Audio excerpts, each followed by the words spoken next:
Budget को जब पूरे को ध्यान से कोई देखता है तो लगता है कि देश को बेचने का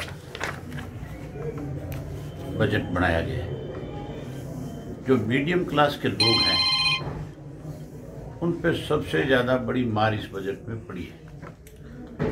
बहुत सारी ऐसी चीज़ें हैं जिनके रेट बढ़ा दिए गए। जहाँ मीडियम क्लास के लोगों को मारने का काम किया, वहीं कृषि ने, किसान ने विशेष रूप से जब ये कोरोना की बीमारी थी, ये पीक पे थी, जब आर्थिक संकट बढ़ रहा था देश के ऊपर, जब जीडीपी घट रही थी, तो अकेला कृषि ऐसा व्यवसाय था जिससे देश को मजबूती मिली थी। और देश के प्रधानमंत्री और देश के अनेक जो बीजेपी के लोग हैं वो बारी बारी ये कहते हैं कि हम किसान की आय जो है 2022 में 2 गुना कर देंगे। तो इस तरह से जो बजट लाया गया है, इससे साफ है कि किसान को मारने के लिए केवल कृषि के 3 बिल नहीं, बल्कि किसान और कैसे कमजोर हो, इसके लिए इस बजट के अंदर इस तरह के प्रावधान रखे गए हैं जिससे आने वाले समय में किसान की कमर टूट जाएगी। यहाँ तक भी जो हमें केमिकल मिलता है उसके ऊपर भी महंगा कर दिया, फर्टिलाइजर जो है उसको महंगा कर दिया, अनेक खेत के काम आने वाली वस्तुएं जो है उनके दाम भी बढ़ा दिए।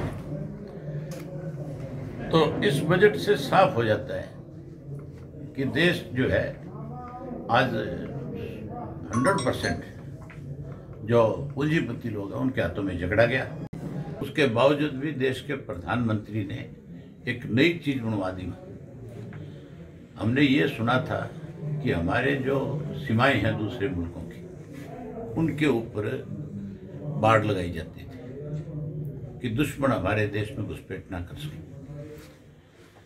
चाइना रोज हमारे देश में घुसपैठ करता है, कई कई किलोमीटर आगे बढ़ जाता है।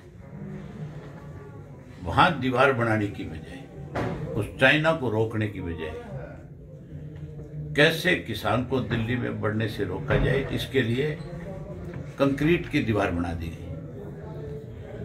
सरिये लगा करके, नोकीले सरिये जो है उनको मोड़ करके खड़ा कर दिया गया ताकि कोई उस तरफ जा ना सके। मुझे लगता है कि थोड़े दिन बाद वहाँ पे कोई तोपखाना भी जाकर के खड़ा कर सकते हैं। जैसे चाइना के अंदर चाइना के राष्ट्रपति ने स्टूडेंट की आवाज़ को दबाने का काम किया था, हजारों स्टूडेंट पे टैंक चढ़ा दिए गए थे, मार दिए गए थे। आज के हालात जिस तरह के दिख रहे हैं, उससे लगता है कि देश का प्रधानमंत्री कहीं इस तरह के आदेश दे करके किसान को भी कुचलने का काम ना करे। काल करके क्या कोई रक्षा मंत्रालय का ऑर्डर करेगा कि इनको जाकर के बम्बार्डमेंट करके उड़ा दो। 12 चरण की बातचीत हो चुकी, उसमें कोई नतीजा नहीं निकला। प्रधानमंत्री ये कहते हैं कि मेरे एक फोन की कॉल की जरूरत है। तो क्या प्रधानमंत्री जी ने ये 12 राउंड की जो बातचीत करी थी, ये बिना प्रधानमंत्री के इशारे पे?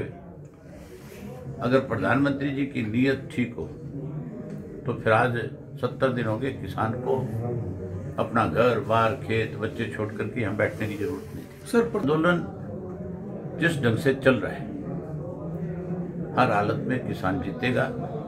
सरकार को अपनी गलती का एहसास करना पड़ेगा, काले कानून वापस लेने पड़ेंगे। हमारे प्रदेश में कौन सी इमरजेंसी है जो इंटरनेट की सेवाएं बंद कर दी? इंटरनेट एक ऐसी सेवा है आज की तारीख में कि जितने भी ऑफिसेज हैं उन सबको आप कहते हो हमने ऑनलाइन कर रखा है, और ऑनलाइन कर दिया और इंटरनेट बंद कर दिया, तो ऑफिसेज का काम ठप हो गया कि नहीं हो गया? चाहे वो एक डीसी का ऑफिस नहीं, कोई भी विभाग है, चाहे एग्रीकल्चर है, पंचायती राज है, चाहे आपका कोई बिजली का विभाग है, चाहे कोई पीडब्ल्यूडी का विभाग है, हर डिपार्टमेंट जो है, एक मिनट, हर डिपार्टमेंट जो है आज ठप हो गया।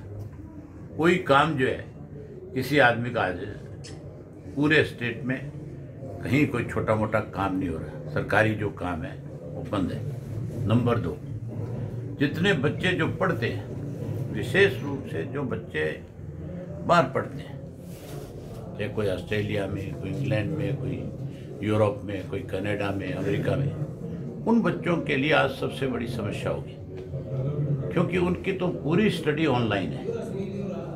उन बच्चों के अगर एग्ज़ाम हो रहे थे तो उनके एग्ज़ाम तो एकदम से रुक गए, उनके तो साल बर्बाद हो जाएंगे। इसी तरीके से जो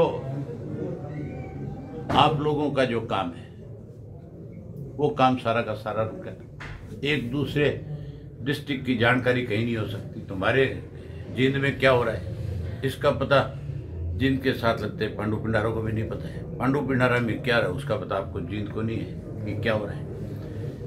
जो ये लगाया गया है इसके लिए सरकार बताए खुद भी इस पे रीजन क्या है लगाने का।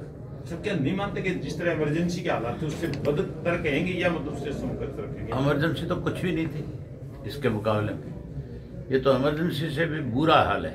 इमरजेंसी में हर चीज़ की आपको जानकारी तो थी, यहाँ तो किसी बात की कोई जानकारी भी नहीं है कि सरकार क्या करी। यहाँ सरकार थोड़ी है, सरकार तो फेल हो गई। मुख्यमंत्री कहीं जा नहीं सकता है, उसके मंत्रिमंडल का कोई सदस्य कहीं नहीं जा सकता। तो जब मुख्यमंत्री नहीं जाएगा, उसके लोग कहीं नहीं जा सकेंगे, उसके सरकार में बैठे लोग कहीं नहीं जा पाएंगे। बात डरने की नहीं है, मतलब हमारे देश का प्रजातंत्र खत्म हो रहा है। हम या तो कहाँ ये कहते हैं कि हम दुनिया के सबसे बड़े प्रजातांत्रिक मुल्क के पैदा हुए हैं, और आज ऐसे हालात हैं कि हमें अपने ही कैपिटल में जाने से रोका जा रहा है।